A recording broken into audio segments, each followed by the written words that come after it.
पूरा लोकल। ప్రస్తుతం మనం బీజేపీ స్టేట్ మానిటరింగ్ టీం చల్లా గీతారెడ్డితో ఉన్నాము. బండి సంజయ్ కేంద్ర మంత్రి బండి సంజయ్ ఈరోజు సిట్ ముందుకి వాంగ్మూలం ఇవ్వడానికి హాజరవ్వడం జరిగింది. ఫోన్ ట్యాపింగ్ విషయంలో ఎట్లా చూసారు? అందరికీ తెలిసిన విషయమే ఫోన్ ట్యాపింగ్లు ఎలా జరిగాయి. Not only political, also cinema industry వాళ్ళకు కూడా, ఫిల్మ్ ఇండస్ట్రీ వాళ్ళు కూడా చాలా సఫర్ అయ్యారు. మనందరికీ తెలిసిన విషయమే.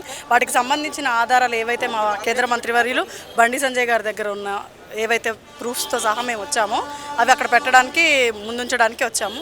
ఇది ఇంకా సిబిఐ వాళ్ళకి చేతిలోకి వెళ్తే కూడా ఇంకా మంచి విచారణ జరుగుతుంది స్టేట్లో కాకుండా అనేది మా ఉద్దేశము. అన్నకి సపోర్ట్గా మేము ఇక్కడికి రావడం జరిగింది. ఈరోజు గతంలో బండి సంజయ్ని పోలీసులు అరెస్ట్ చేయడం జరిగింది అంటే అప్పుడు ఫోన్ ట్యాపింగ్ జరిగింది అనుకుంటున్నారా? అంటే నా అంచనా ప్రకారం ఈ ఫోన్ ట్యాపింగ్ అనేది మన రాజగోపాల్ రెడ్డి గారి ఎలక్షన్స్ టైం నుంచి ఫోన్ ట్యాపింగ్ జరిగిందని, మునుగోడు ఎలక్షన్స్ అప్పటి నుంచి ఫోన్ ట్యాపింగ్ జరుగుతూ ఉందని చెప్పేసి మా ఉద్దేశం. మేబీ కావచ్చు, అందులో అది కూడా ఒక ఇది కావచ్చు, పార్ట్ కావచ్చు. అంటే అనుచరులది, బండి సంజయ్ అనుచరులది, వాళ్ళ ఇంట్లో వాళ్ళది, అందరిది కూడా ఫోన్ ట్యాప్ అయినట్టు పోలీసులు చెప్తున్నారు. మరి ఎలా అనిపిస్తుంది మీకు? ఇది చాలా నేరం కదా. ఇది శిక్షకి కూడా ఏం శిక్షించాలో కూడా తెలియని నేరము. అంటే మాస్గా చెప్పాలి అంటే దీన్ని మించిన ఇక ఇంకొక వ్యభిచారం కన్నా దరిద్రమైన పని ఏదైనా ఉందంటే అది ఫోన్ ట్యాపింగ్ అని నేను చెప్తా. ఎందుకంటే పర్సనల్ చాలా ఉంటాయి ప్రతి వ్యక్తికి, నాట్ ఓన్లీ పొలిటికల్ కదా, పర్సనల్ చాలా ఉంటాయి. ఫ్యామిలీని ఇన్ని రకాలుగా అన్ని రకాలుగా పేరెంట్స్ని కావచ్చు, తల్లిదండ్రులు, భార్య బిడ్డలు అందరు ఫోన్లు ట్యాపింగ్ చేయడానికి ఎవరికి రైట్స్ లేవు కదా. మరి దానికి ఏం శిక్ష ఇవ్వాలో, ఎట్లాంటి శిక్ష విధించాలి అనేది ప్రజలు కూడా నిర్ణయిస్తే బాగుంటుంది. ఆల్రెడీ వాళ్ళు ఒక అట్టడుగుకి వెళ్ళిపోయారు, ఇంకెప్పటికీ లేవలేని స్థితిలోనే ఉన్నారని మా ఉద్దేశము. ఇంకా కూడా ప్రజలు శిక్షిస్తారు, ప్రభుత్వం కూడా శిక్షిస్తుంది. సిబిఐ వాళ్ళకి వెళ్తే ఇంకా బాగుంటుంది అనేదే మా ఉద్దేశం. ఫోన్ ట్యాపింగ్ వల్ల అసెంబ్లీ ఎలక్షన్ల టైంలో బీజేపీ పార్టీ కొన్ని ఎమ్మెల్యే స్థానాలు కోల్పోవడం జరిగిందని అనుకుంటున్నారా? అట్లాంటిది అయితే తక్కువ ఉంటుండొచ్చు. ప్రజలేం కళ్ళు మూసుకొని చేయరు కదా. ఫోన్ ట్యాపింగ్ అయినంత మాత్రాన అవ్వదు.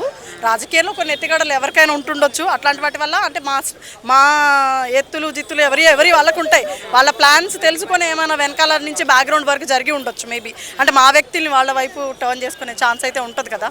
అట్లాంటిది ఏమైనా జరిగి ఉండొచ్చు. ఫోన్ ట్యాపింగ్ ఎవరు చేశారని భావిస్తున్నారు మీరు? అందరికీ ఓపెన్ సీక్రెట్. ఎవరు 10 పరిపాలనలో కేటీఆర్ చేసిన దరిద్ర పనులని మనకు తెలిసిన విషయాలే. వాళ్ళు తప్ప ఎవరు చేస్తారు? ఓపెన్ సీక్రెట్ కదా. అది మీరు అడగడంలో కూడా మీనింగ్లెస్ అని నా ఉద్దేశం. ఓకే, ఇక మీరేమో అటు బీఆర్ఎస్ మీద బాగా అంటే అసహనం వ్యక్తం చేస్తున్నారు, తీవ్ర స్థాయిలో విమర్శిస్తున్నారు. కానీ బీఆర్ఎస్కి సంబంధించి ముఖ్యమైన కొంతమంది మాజీ ఎమ్మెల్యేలు వచ్చి మీ బీజేపీ పార్టీలో జాయిన్ అవుతున్న పరిస్థితి, మరి ఎట్లా చూస్తారు ఇదంతా? అంటే వాళ్ళకి బుద్ధొచ్చి మా పార్టీలోకి వస్తున్నారు అనే ఉద్దేశం కావచ్చు, లేదా వాళ్ళ ఏరియాని వాళ్ళు కాపాడుకోవడానికో, లేకపోతే ఈ పార్టీలోకి వస్తేనే మేము ప్రజలకు మంచి చేయగలుగుతాం అనే ఉద్దేశంతో వచ్చే వాళ్ళు ఉంటారు. అన్ని రకాలు ఉంటారు కదా. రాజకీయం అంటే రాజకీయమే. వాళ్ళ ప్రజలకు, వాళ్ళ ఏరియాలో ఉన్న వాళ్ళకి న్యాయం జరగాలి. కేంద్రంలో ఉన్న పార్టీ ద్వారాగా మన స్టేట్లో కూడా ఈ పార్టీ అనేది డెవలప్ అయితే మన రాష్ట్రం బాగుపడుతుంది అన్న ఉద్దేశంతో వస్తున్నారు అనుకోవచ్చు కదా. అన్ని రాంగ్ సైడ్ చూడొద్దు కదా. రాజకీయంగా ఇంకొంతమంది చెప్తున్నది ఏంటంటే త్వరలో బీఆర్ఎస్ పార్టీ బీజేపీలో విలీనం అవుతుంది అన్నట్టు కూడా చెప్తున్నారు. మరి నిజమే అంటారా?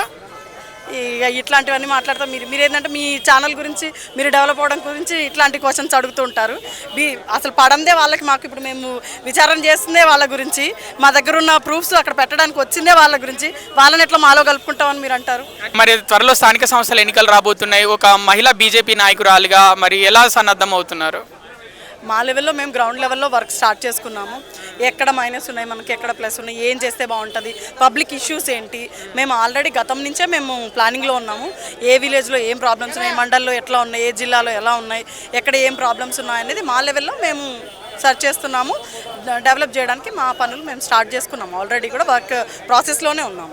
నూతనంగా ఎన్నికైన అధ్యక్షుడు రామచంద్రరావు గురించి చెప్పాలనుకుంటే ఏం చెప్తారు? అంటే కొంచెం డల్ అనే ఇటు ప్రతిపక్షాలు విమర్శిస్తున్నాయి, అది నిజమంటారా? అట్లా డల్ అనుకోవడానికి లేదు. ఆయన ఒక న్యాయవాది, సీనియర్, పార్టీకి కూడా సీనియర్. ఆయనకి తెలిసిన ఎత్తుగడలు మరి ఇంకే నాయకుడికి కూడా తెలిసి ఉండకపోవచ్చు.